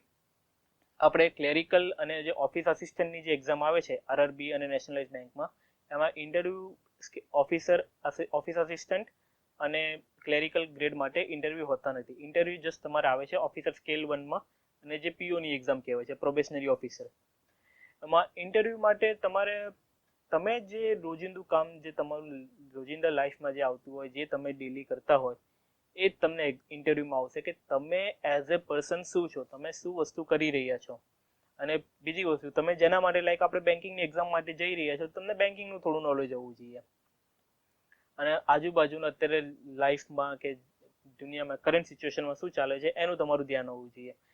હું તમને મારા ઇન્ટરવ્યુની ચર્ચા કરું કે એઝ એ કે હું ઇન્ટરવ્યુ આપવા ગયો, હું આઈબીપીએસ પીઓ માટે ઇન્ટરવ્યુ માટે સિલેક્ટ થયો. ઇન્ટરવ્યુ જ્યારે હું આપવા ગયો એમાં ઇન્ટરવ્યુમાં જસ્ટ કે એ લોકોને એટલો ક્વેશ્ચન એટલું જ હતું, જે આપણું ઇન્ટરવ્યુમાં નોર્મલી મારું 30 to 45 મિનિટ ચાલ્યું હતું. એમાં એ જ વસ્તુ હતી કે તમે શું કરો છો અત્યારે. તમારે લાઈક તમે એન્જિનિયરિંગ બેકગ્રાઉન્ડથી આવ્યા છો, તો તમારે બેન્કિંગમાં કેમ જવું છે? તો આપણે એનો જવાબ આપી શકીએ. મીન્સ તમારો પોઝિટિવ તમારી ઇન્ટરવ્યુમાં શું હોય છે કે ગભરાવાનું નથી. નોર્મલી એઝ એ વાતચીત તમે કરતા હોય કે કોઈ જોડે તમે વાતચીત કરતા હોય, ઇન્ટરવ્યુનો મતલબ એ જ છે કે સમય એક વાતચીત થાય છે બે લોકો વચ્ચે. એ તમારું જોવું છે કે તમે આન્સર કઈ રીતના છે, તમારું કોમ્યુનિકેશન સ્કિલ કેવું છે, તમે વાતચીત કરતી વખતે ગભરાઓ છો કે શું તમે આન્સર આપી શકો છો કે નહીં. નોર્મલી આપણો ગમે તે આપણે લાઈક કોઈ સાયન્સ બેકગ્રાઉન્ડનું હોય ને તો એનો પહેલો ક્વેશ્ચન તો એ જ હોય કે તમે સાયન્સ બેકગ્રાઉન્ડ કરીને બેન્કિંગમાં કેમ આવ્યા. ઇન્ટરવ્યુમાં તમને બધી જગ્યાએ પહેલો ક્વેશ્ચન તો આ જ આવશે. એનો તમે ટેકલ કરીને ક્વેશ્ચન આપી શકો છો, સર અત્યારે મારી ફિલ્ડમાં એટલો ગ્રોથ નથી, લાઈક અહીંયા આપણે ગ્રોથ સારું છે, એટલે કોમ્પિટિટિવ એક્ઝામમાં અને ગવર્મેન્ટની એક્ઝામ આપણે હું સ્ટેટ ગવર્મેન્ટ સેન્ટ્રલ ગવર્મેન્ટમાં સિલેક્ટ થવું તો એમાં ગ્રોથ સેક્ટર એક સારું છે, મારું પર્સનલ ગ્રોથ છે અને ઓર્ગેનાઇઝેશનનો ગ્રોથ તો થતો હોય છે કે મારો પર્સનલ ગ્રોથ મારે અંદરથી તૈયાર થવું છે, એના માટે મેં આ ફિલ્ડ ચૂઝ કરી છે. અને પ્લસ ઇન્ટરવ્યુમાં બીજી વસ્તુ એ લોકો એટલી જ પૂછી કે તમે અત્યારે શું કરો છો, શું તમે ચાલે છે, ડેલી તમારી એક્ટિવિટી શું છે, પ્લસ તમે આગળ બેન્કિંગમાં જઈને શું કરવાના છો, તમારો આગળનો ગોલ શું છે. લાઈક પછી એમાં 2-3 બેન્કિંગના ક્વેશ્ચન પૂછી લે છે કે આ વસ્તુ શું હોય છે બેન્કિંગમાં. એમાં બીજું ઇન્ટરવ્યુમાં જસ્ટ તમારે એટલું ધ્યાન રાખવાનું છે, તમારે ગભરાવાનું નથી, શાંતિથી 2-3 જણા વચ્ચે જે વાતચીત ચાલતું હોય, એક નોર્મલી કન્વર્ઝેશન થાય છે, એ કન્વર્ઝેશન ઉપર જ ધ્યાન રાખવાનું હોય છે.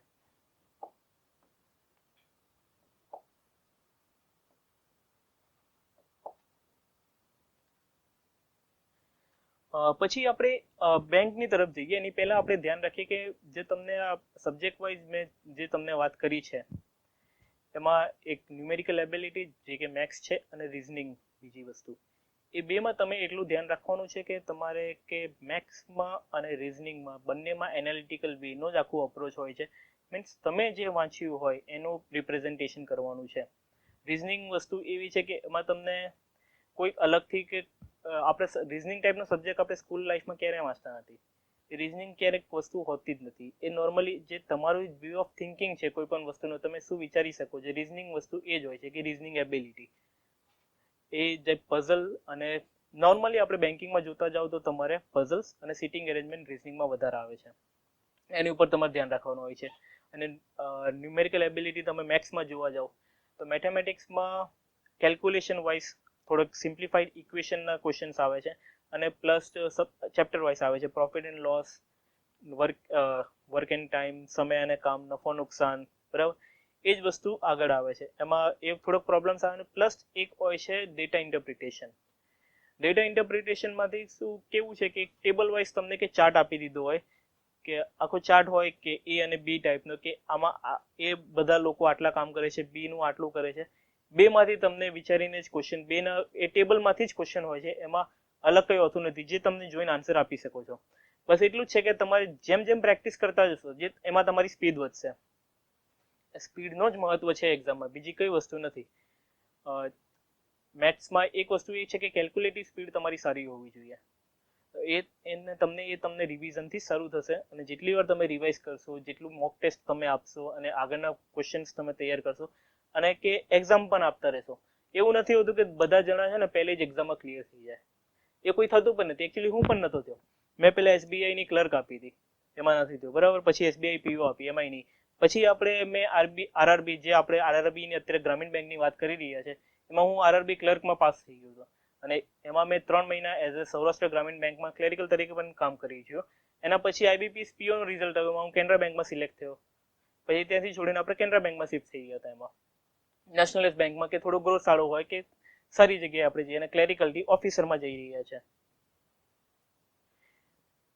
અને બીજું આપણે વાત કરી કે બેંકમાં વિવિધ હોદ્દાઓ વિશે જણાવો કે બેંકમાં શું હોય છે અને બેંકનું વર્ક કલ્ચર કેવું હોય છે. બેંકમાં એક નોર્મલ નીચે લેવલ ઉપર ક્લેરિકલ આવે છે, ઓફિસ અસિસ્ટન્ટ જે કહેવાય. પછી એની ઉપર હોય છે સ્કેલ 1 અસિસ્ટન્ટ મેનેજર. દેન એવા બેન્કિંગમાં છે ને અલગ 8 સ્કેલ હોય છે. સ્કેલ 1 અસિસ્ટન્ટ મેનેજર, જેને ઓફિસર કહેવાય છે, અને જે આપણે પ્રોવિઝનરી ઓફિસર, જે પીઓ કહેવાય છે આપણે, એ પ્રોબેશનમાં હોય છે કે તમે જોઈનિંગ કરો એના તમારે 1 વર્ષ 2 વર્ષ જે પ્રોબેશન હોય છે એના પછી તમે ઓફિસર કહેવાઓ છો એમાં કન્ફર્મ થયા પછી. સ્કેલ 1 અને સ્કેલ 2 માં તમે આગળ જાઓ મેનેજર આવે, પછી scale 3 senior manager, scale 4 chief manager, scale 5 assistant general manager, then scale 6 માં ડેપ્યુટી જનરલ મેનેજર, સ્કેલ 7 માં જનરલ મેનેજર. એમ અલગ અલગ બેંકમાં હોદ્દાઓ અને પ્રમોશનની વસ્તુ હોય છે. અને બેંકમાં એક વસ્તુ સારી છે કે તમારે પ્રમોશન માટે બહુ વાર જોવી પડતી નથી. નોર્મલી 3-4 વર્ષે પ્રમોશન થાય છે બધાનું. એમાં પ્રમોશન માટે ઇન્ટરનલ એક્ઝામ્સ હોય છે જે તમે ક્લિયર કરો છો અને આગળ જઈ શકો છો. આપણે સ્ટેટ લેવલની કે સેન્ટ્રલ લેવલની બીજી કોઈ ઓર્ગેનાઇઝેશનની વાત કરીએ, બીજા ગવર્મેન્ટ સેક્ટરની વાત કરીએ, એમાં પ્રમોશન બધામાં 10 થી 15 વર્ષનો ટાઈમ લાગી જાય છે. બેંકમાં એક વસ્તુ છે, તમે ક્લેરિકલથી જોઈન થાઓ, ક્લર્ક તરીકે અને ઓફિસ અસિસ્ટન્ટ તરીકે જોઈન થાઓ તોય તમે એક જનરલ મેનેજર સ્કેલ 7 ના પોઝિશનથી પણ રિટાયર થઈ શકો છો. બેંકમાં એવા લોકો પણ હોય છે કે એઝ એ ક્લેરિકલ જોઈન થાય અને ઓફિસ અસિસ્ટન્ટ જોઈન થાય, અને બટ એમનામાં આવડત સારી હોય અને એમને ઉપરની તરફ સારું જવું હોય કે પ્રમોશન જલ્દી જોઈતું હોય તો તમે ત્યાં પોઝિશન સુધી પહોંચી શકો છો. એ સ્કેલ 7 પછી આવે છે એક્ઝિક્યુટિવ ડાયરેક્ટર એન્ડ CMD, જે બેંકનો આખો હેડ હોય છે, normally chairman and managing director. આ હતી બેંકમાં વિવિધ હોદ્દાની વાત. અને જે આપણે કરી શકીએ છીએ કે મીન્સ તમે એક નાના લેવલ ઉપર પણ જોઈન કરીને એક મોટા લેવલ ઉપર ત્યાં સુધી તમે કામગીરી આપી શકો છો.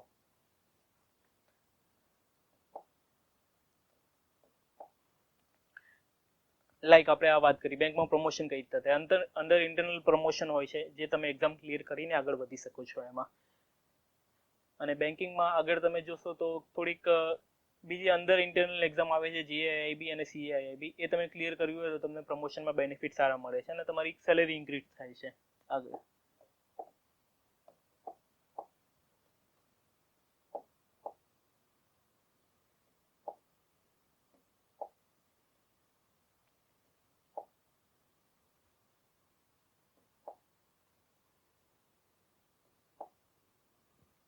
પછી આપણે કામની વાત કરીએ કે બેંકમાં કેવું કામ હોય છે. એ તમે સેક્ટર વાઇઝ અલગ અલગ કામ હોય. જે આપણે અત્યારે વાત કરી રહ્યા છીએ IBPS RRB ની, જેની એક્ઝામ આવવાની છે. RRB જે કહેવાય છે રિજનલ રૂરલ બેંક. એમાં કેવું હોય કે રિજનલ રૂરલ બેંકમાં તમને 50% સ્ટેક હોય છે આપણે સેન્ટ્રલ ગવર્મેન્ટનો, 35% સ્પોન્સર બેંક હોય, 50% સ્ટેટ ગવર્મેન્ટ, 15% 15% જે હોય છે 50 સેન્ટ્રલ, 15% 15 સ્ટેટ ગવર્મેન્ટનો હોય છે. બાકી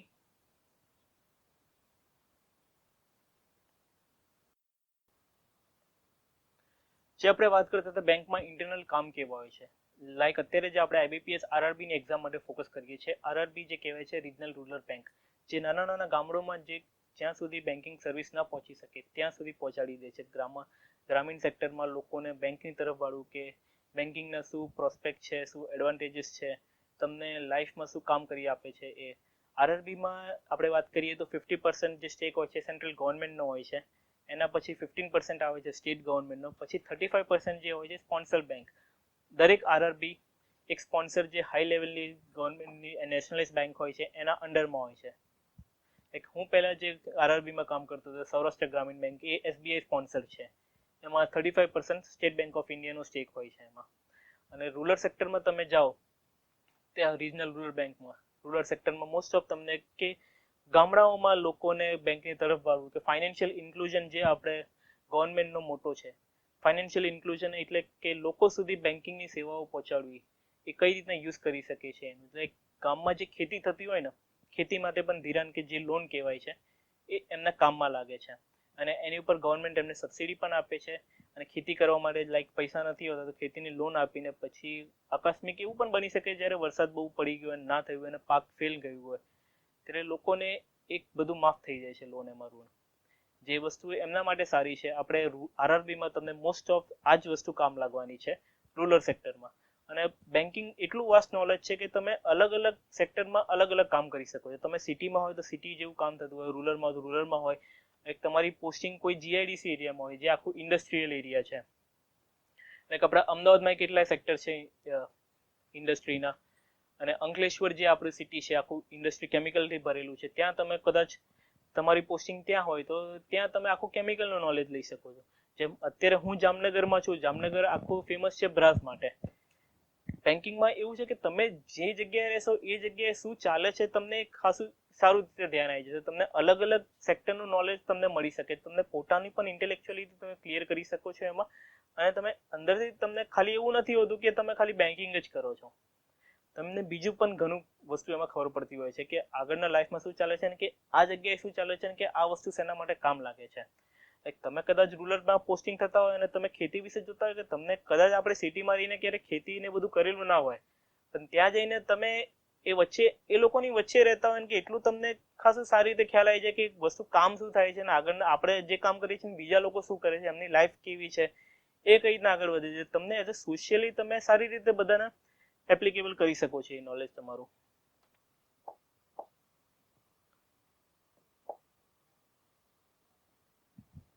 પછી આપણે જોઈએ કે પરીક્ષામાં સફળતા બાદ કેવું હોય છે. તમને કોઈને પરીક્ષામાં સફળતા આપણે પ્રાપ્ત કરી હોય તો એક વસ્તુ છે કે આપણા માટે પોતા માટે પ્રાઉડની વસ્તુ છે. આપણે સારું વિચારતા હોય, આપણે ગ્રેજ્યુએશન પૂરું કર્યા પછી આપણે જસ્ટ એટલું જ જોતા હોઈએ છીએ કે આપણી જિંદગીનું શું આગળ આપણે કરવાનું શું છે, કઈ રીતને આગળ આપણે કેળવણી કરવાની છે, કે શું આપણે લાઈફસ્ટાઈલ કેવી રીતે આગળ કઈ રીતે ધ્યાન રાખવું છે, એમાં જ જોતા લાઈક મેં જ્યારે એન્જિનિયરિંગ પાસ કરી પછી જોતો તો એન્જિનિયરિંગ સેક્ટરમાં મેં as a mechanical engineer pass થયો હતો. પછી મિકેનિકલ સેક્ટરમાં કઈ રીતનું કામ ચાલે છે અને જોબ મળે છે અને જોબની સિક્યુરિટી કેવી છે, કેટલી સેલેરી આપે છે, એ બધામાં પછી જોઈને આપણે કોમ્પિટિટિવ એક્ઝામ તરફ વળ્યા. કોમ્પિટિટિવ એક્ઝામની તૈયારી કરીએ અને કોમ્પિટિટિવ એક્ઝામની તૈયારી કરતા તમને એવું આપણે 1 વર્ષની 2 વર્ષની પણ તમે 2 વર્ષનો જ્યારે ટાઈમ આપી શકો, એમાં 2 વર્ષનો ટાઈમ તમે આપ્યો હોય તો તમને રિઝલ્ટ તો ચોક્કસ મળે. અને એ પણ સારી રીતે તમે પ્રિપરેશન કરી હોય એટલે 2 વર્ષમાં તમને એનું પરિણામ તો આરામથી આવી જાય. એની સફળતા આપણે મળી હોય તો સૌથી પહેલા તો આપણા માટે સારી વસ્તુ છે કે આપણે પ્રાઉડ ફીલ કરતા હોય. આપણા પેરેન્ટ્સ જે કરે છે એ એમના માટે સારું વિચારતા હોય કે એ લોકો વિચારતા હોય કે આપણો છોકરા છોકરી જે આપણા બાળકો છે એમની લાઈફ એમ સારી થઈ ગઈ છે, હવે એમને આપણે ઉપર રહેવાની જરૂર નથી, એ પોતાની રીતે લાઈફ સેટ કરી શકે છે. તમે એક આત્મનિર્ભર, જે આપણે ગવર્મેન્ટ અત્યારે કહે છે કે આત્મનિર્ભર તમે બની જાઓ, તમારે બીજાની ઉપર ડિપેન્ડ રહેવાની વસ્તુ આવતી નથી એમાં.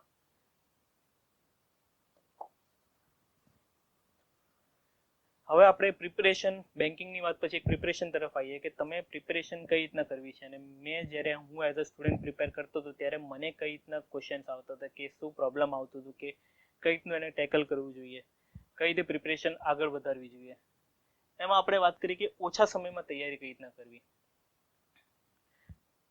જે તમે એકવાર ઓછા સમયમાં, એમાં કોઈ શોર્ટકટ વે આપણે હોતો નથી પ્રિપરેશન માટે. એક વસ્તુ તમારે જે કરવાનું છે એ વસ્તુ તો કરવી જ પડશે. આપણે એકવાર જ્યારે બધું વાંચી લીધું હોય, બધું સિલેબસ શેર કરી લીધું હોય, કોઈ પણ સબ્જેક્ટમાં આપણે એક બધું વાંચી લીધું છે બરાબર, પછી એને આપણે રિવાઇઝ કરવાનું છે. રિવિઝન કરતા જે તમે આગળ વધો. અને બીજી ઓછા સમય માટે તમે એક વસ્તુ એ કરી શકો છો, જે આપણે બીજે એક્ઝામ્સ આપતા રહીએ છીએ, મોક ટેસ્ટ આપીએ છીએ, પ્રીવિયસ યરના પેપર જોતા હોઈએ છીએ. એક ચેપ્ટર આપણે જે લીધું એમાંથી એ પ્રીવિયસ યરના પેપરમાં કે કેવા ક્વેશ્ચન પૂછાય છે, એના લગતા કે કેવા ક્વેશ્ચન એમાં પૂછાય છે, એની તરફ તમે ધ્યાન રાખજો. તમે આખું વાંચો અને જોઈ લો કે આટલી વસ્તુ આવી રીતે એક્ઝામમાં પૂછાય છે અને એ વસ્તુ તમે પ્રિપેર કરી શકો. એમાં તમારું ટાઈમ થોડું ઘટી જાય. અને પ્લસ બીજા આપણી જોડે એન્વાયરમેન્ટ એક હોય કે બીજા આપણે ભાઈબંધો બીજે કોઈ પણ પ્રિપેર કરતા હોય, એમાં પ્રિપરેશન એમની ચાલતી હોય, એમની રીતે તમે વાત કરીને એમાં આગળ જઈ શકો છો કે ભાઈ તું અત્યારે કરે છે કે તારું કેવું ચાલે છે, કે કઈ વસ્તુ તું વાંચી રહ્યું છે, જે વસ્તુ આપણે નથી વાંચી હોય અને એને કરી હોય, એને આપણે રીતે એ ઇન્ટરેક્શન કરીને.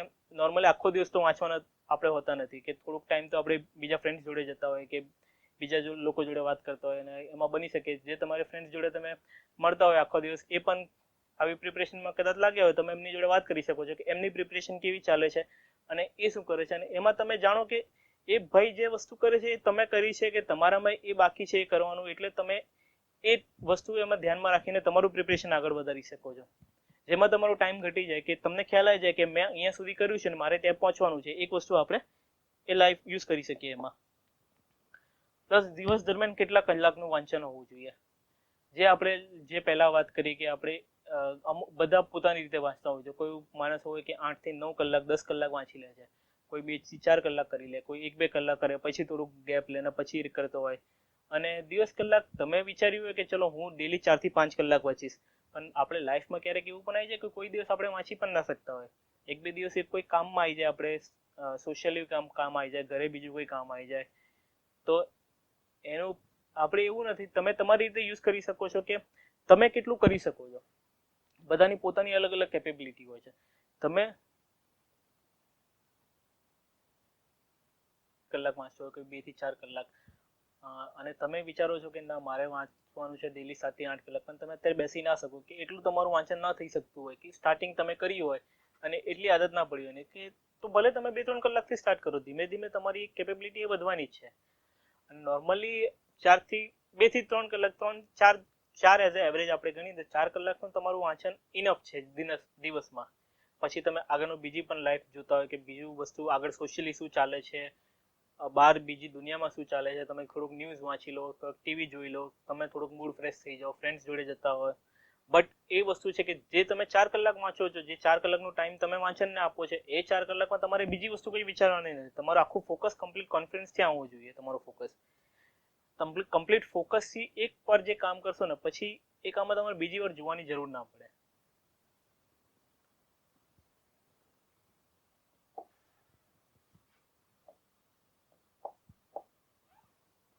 નિષ્ફળતાનો સામનો કઈ રીતના કરવો?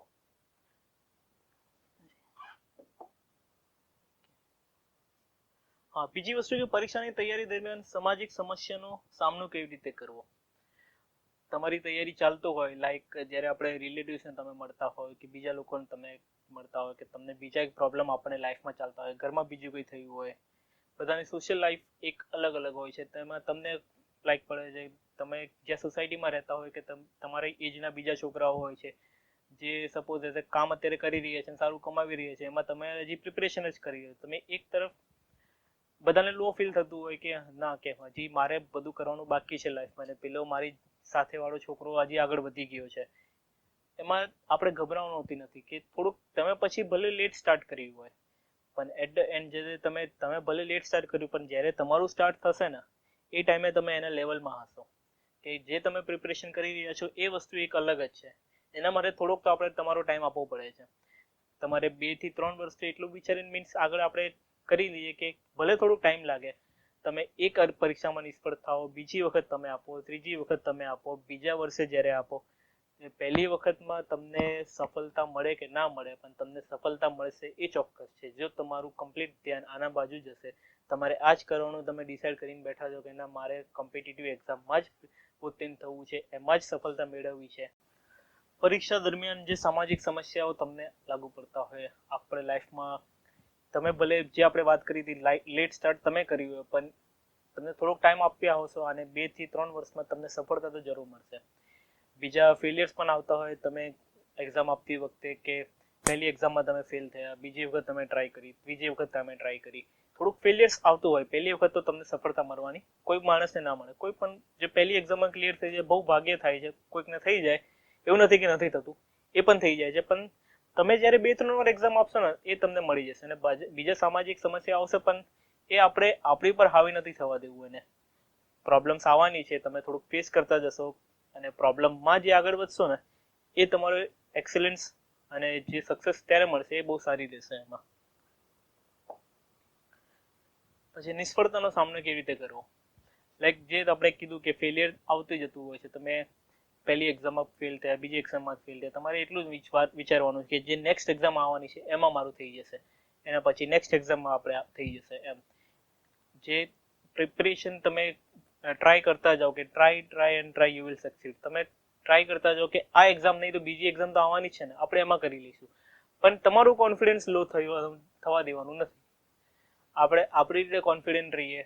તમે એક્ઝામ આપશો તો બીજી લાઈક આરઆરબી છે અત્યારે, જે આઈબીપીએસ આરઆરબીની એક્ઝામ આવવાની છે, એના પછી આઈબીપીએસ એમાંય તમે ઓફિસ આસિસ્ટન્ટ અને પીઓ કદાચ બંને ફોર્મ ભર્યા હોય, તમે એક ઓફિસ આસિસ્ટન્ટ માટે પણ એપ્લાય કરી શકો છો અને પીઓ માટે પણ એપ્લાય કરી શકો છો. એક જ સાથે તમે 2 એક્ઝામનું તમને બેનિફિટ થઈ જશે અને તમને 2 એક્ઝામનું રિવિઝન થઈ જશે સાથે, અને એના પછી જે બીજી એક્ઝામ આવશે એમાં તમે સારી રીતે પ્રિપેર કરી શકો છો. એમાં બીજી વાત કરીએ કે શું કોચિંગ લેવું જરૂરી છે. હવે કોચિંગમાં વસ્તુ એવી છે કે તમે સેલ્ફ સ્ટડી પણ કરી શકો છો. સેલ્ફ સ્ટડી સારી વસ્તુ છે. અને બીજી વસ્તુ કે તમે વાંચી લીધું હોય, જસ્ટ કે તમે બધું કરી લીધું કે સિલેબસ મેં આખો પતાવી દીધું, મેં વાંચી લીધું, પણ એને એપ્લાય કઈ રીતે કરવું, એનો તમારું યુઝ એક્ઝામમાં કઈ રીતે કરવું. કોચિંગમાં બસ એ જ વસ્તુ છે, તમને માર્ગદર્શન એક આપી શકે છે, ગાઈડન્સ આપી શકે છે કે ત્યાં જે ફેકલ્ટી હોય છે એમને જે એક્ઝામ જોયેલી છે, એમને ખ્યાલ છે કઈ રીતના પ્રિપરેશન તો આપણે કરી લઈએ, પણ એ પ્રિપરેશનને એપ્લાય કઈ રીતના કરવું. અને એનું એક્ઝામમાં યુઝ કઈ રીતના કરવું એ તમને કોચિંગથી સારો બેનિફિટ મળે છે. અને બીજી વસ્તુ કે કોચિંગમાં આપણે જઈએ અને જે તમે ઘરે બેસીને વાંચો તો તમારે ઘરનું જે ગ્રુપ હોય, તમારા સોસાયટીના જે ગ્રુપ હોય, તમે ત્યાં આજુબાજુમાં જેની લોકો જોડે રહેતા હોય, પ્લસ બીજું તમે કોચિંગમાં જેની જોડે ગ્રુપમાં તમારું બન્યું હોય, અને કોચિંગનું જે ગ્રુપ હોય કે મીન્સ નોર્મલી તમારું બધાનો ફોકસ એક જ તરફ ત્યાં હોય છે, તમારું એન્વાયરમેન્ટ એક બની જાય છે કે પછી તમારા મગજમાં એ જ વસ્તુ ચાલે છે કે આપણે પ્રિપેરેશનમાં કઈ રીતના કરવું, અને બીજો જે વ્યક્તિ છે એ પ્રિપેરેશન કરે છે અને તમે કરો છો, ડિફરન્ટ શું આવે છે બંનેમાં, એનું સક્સેસ કેટલું છે અને તમારું કેટલું છે એ તમે કમ્પેર કરી શકો છો. તમને કઈ ડાઉટ આવે તમે ક્લિયર કરી શકો છો એમની જોડે. કોચિંગથી એવું હું તમને એવું નથી કહેતો કે કોચિંગ લેવું જરૂરી છે કમ્પ્લીટલી, બટ એક તમને બેનિફિટ મળી જાય અને માર્ગદર્શન એક મળી જાય તમને.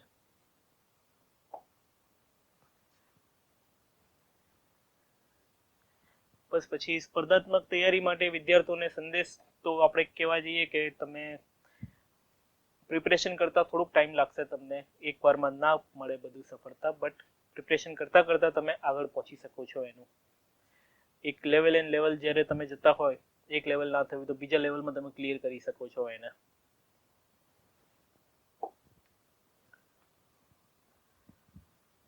હવે કોઈને વિદ્યાર્થી મિત્રોને કંઈ ને કંઈ ડાઉટ હોય તો પૂછી શકે છે, કંઈક તમારું ઇન્ટરેક્શન હોય.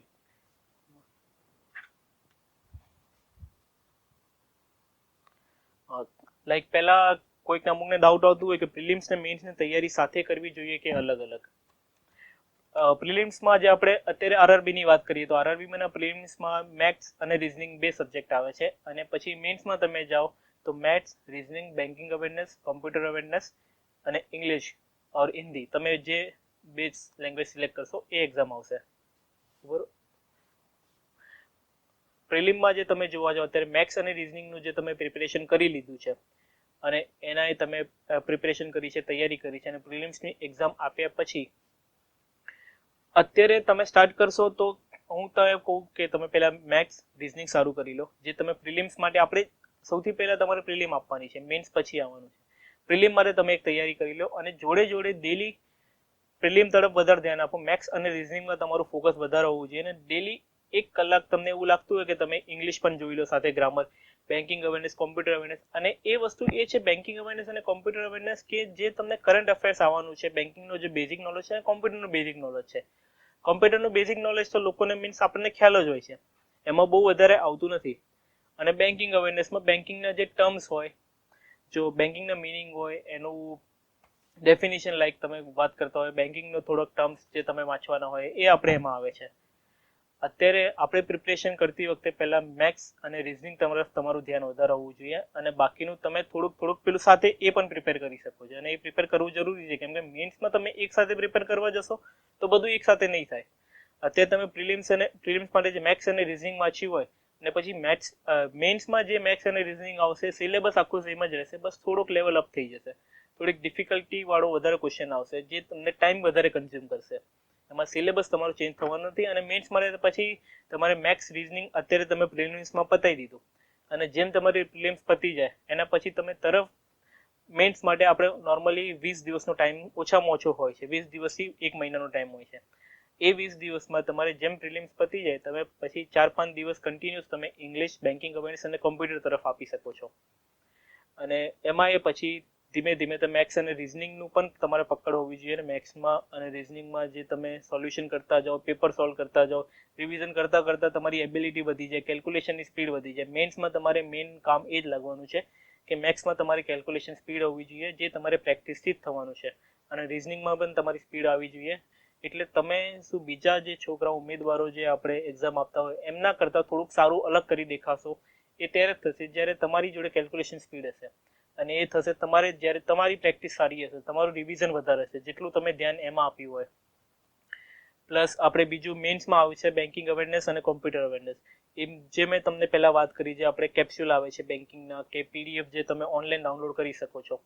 મંથ વાઇઝ તમે મેક્સિમમ 6 મહિનાનું પીડીએફ વાંચ્યું હોય ને કરંટ અફેર્સનો, એક્ઝામમાં 6 મહિનાથી જૂનું કંઈક કરંટ અફેર્સ પૂછવાનું નથી. મેક્સિમમ 6 મહિનામાં તમારું જે 40 માર્ક્સનું કદાચ બેન્કિંગ કરંટ અફેર્સ આવતું હોય, 30 માર્ક્સનું ઓછામાં ઓછું તમારે એમાંથી જ આવશે, બીજું કંઈ બહારનું આવવાનું નથી. એ તમે કદાચ એક પીડીએફ એક દિવસમાં આપણે નોર્મલી ચલો 2 દિવસ આપણે ગણીએ એ તમે કરી શકો છો એમાં જોડે. પ્લસ કે ગ્રેજ્યુએશન ગુજરાતી મીડિયમમાં કરે તો બેંક પીઓની એક્ઝામ આપી શકે કે નહીં? ચોક્કસ આપી શકો છો તમે. એમાં આપણે બીજી કોઈ વસ્તુ હોતી નથી. જે આપણે એબિલિટી ટાઈપના ક્વેશ્ચન આવે છે, લાઈક મેથ્સ અને રિઝનિંગ. તમે જોઈએ મેથ્સ માટે કોઈ લેંગ્વેજ નથી હોતી. મેથ્સ અને રિઝનિંગ જે કહેવાય છે એની કોઈ ભાષા નથી હોતી. એમાં તમારું જે ઇન્ટેલેક્ચ્યુઅલ તમારું વિકાસ જે છે, તમે શું એપ્લાય કરી શકો છો, તમે વાંચ્યું છે. ફોર્મ્યુલા સેમ રહેવાની છે, ખાલી શબ્દો બદલાઈ જાય છે. શબ્દોના મિનિંગ નથી બદલાતા, શબ્દો બદલાઈ જાય છે. મેથ્સમાં અને ઇંગ્લિશમાં બીજું કોઈ શબ્દ પ્રોફિટ કહેવાય તો ગુજરાતીમાં એને નફો કહેવાય. અને બીજી વસ્તુ અત્યારે સારી વસ્તુ આપણા માટે એક એડવાન્ટેજ છે કે આરઆરબી અત્યારે ગુજરાતી મીડિયમમાં પણ લઈ થવાની છે.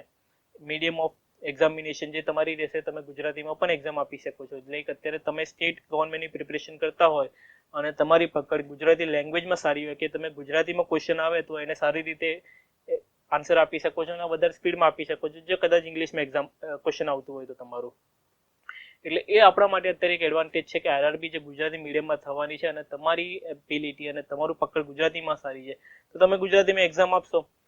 વસ્તુ એ છે કે ઇંગ્લિશમાં પેપર હશે, ગુજરાતી લેંગ્વેજમાં પેપર હશે, જસ્ટ લેંગ્વેજ બદલાઈ જશે. અને તમને ફાયદો એ રહેશે કે તમારી પ્રિપરેશન જો કદાચ ગુજરાતીમાં હશે, તમે ગુજરાતીમાં સારી રીતે આન્સર આપી શકશો. એનો તમારી સ્પીડ વધશે, તમે વધારે કેલ્ક્યુલેશન કરી શકશો.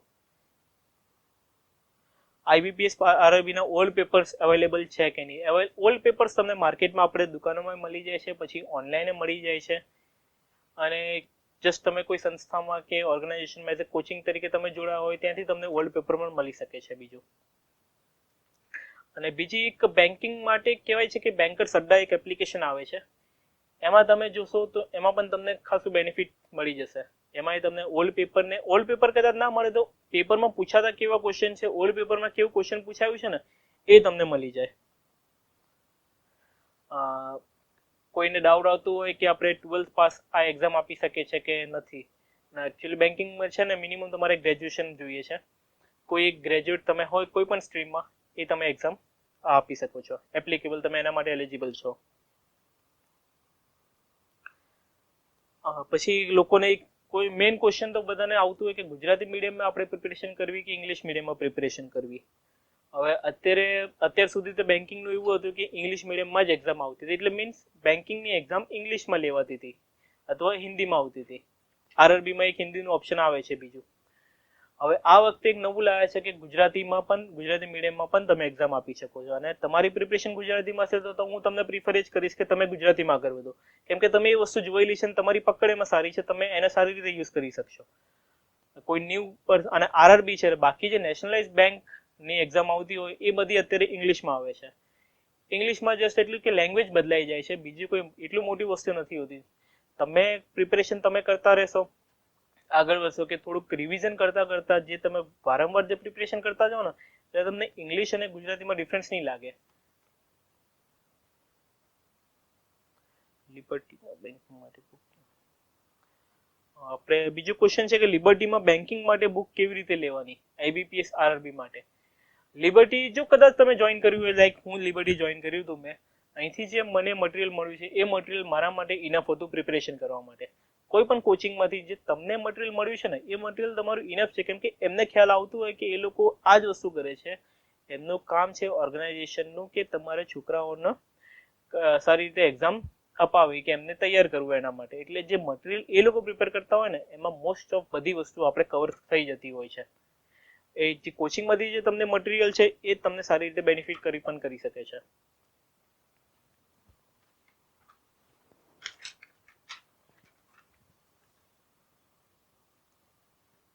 હા, બાકી આ વેબિનારનો કદાચ તમને એવું લાગતું હોય કે આ વિડીયો પછી મળશે કે નહીં, આ તમને યુટ્યુબ પર આનો વિડીયો મળી શકે છે લિબર્ટીની એકેડમીમાં.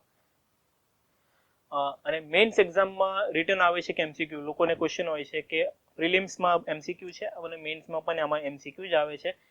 આઈબીપીએસ આરઆરબીમાં પ્રિલિમ્સ, મેઇન્સ અને પછી તમે પીઓ ઓફિસર માટે, સ્કેલ 1 ઓફિસર માટે જો તમે એક્ઝામ આપી રહ્યા હોય તો એમાં ઇન્ટરવ્યૂ આવશે. ઓફિસ આસિસ્ટન્ટ ક્લેરિકલ ગ્રેડ માટે ઇન્ટરવ્યૂ હોતો નથી. અને પ્લસ તમે નેશનલાઇઝ બેંકમાંની એક્ઝામ આપતા હોય, એમાં તમે પીઓ માટે અને ઓફિસર માટે એક્ઝામ આપો છો, તો એમાં તમને એક થર્ડ સ્ટેજ આવશે એસે રાઇટિંગનો અને લેટર રાઇટિંગનો. એ વચ્ચે એક ઇન્ક્લુડ થશે. આરઆરબીમાં એસે રાઇટિંગનું હોતું નથી અત્યારે.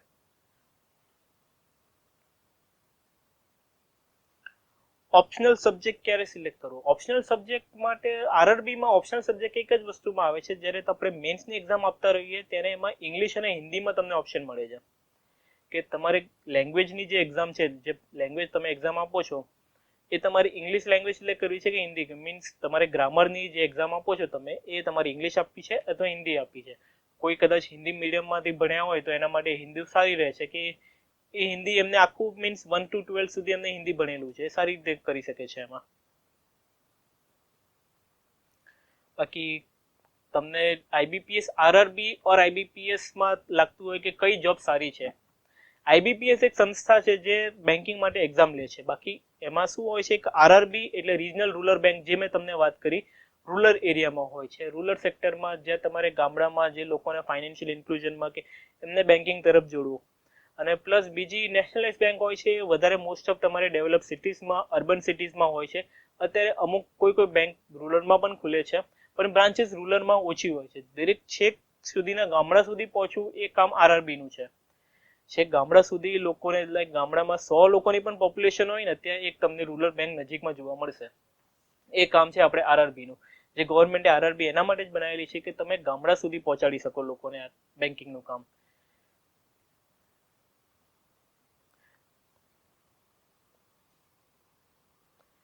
પ્રિલિમ્સ અને મેન્સમાં કેટલા સમયનો ગેપ હોય? નોર્મલી 20 દિવસથી 1 મહિના સુધીનો ગેપ હોય છે પ્રિલિમ્સ અને મેન્સની એક્ઝામમાં.